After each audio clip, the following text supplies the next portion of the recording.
Que pensez-vous de la médiatisation américaine autour de l'affaire DSK? Le système américain, c'est un peu trop too much. C'est un peu démesuré surtout qu'il a dit qu'il était innocent. Je pense pas qu'il faille faire autant de surmédiatisation autour de cette histoire.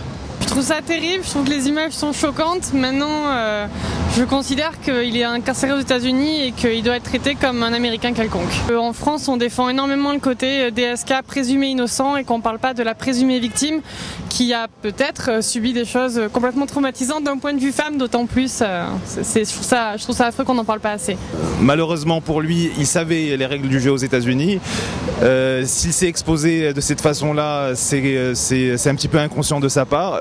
On ne sait pas aujourd'hui quelle est la teneur et la réalité des faits.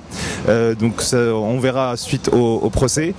Maintenant, apparemment, il y a eu quand même une certaine inconscience et une surexposition de sa part.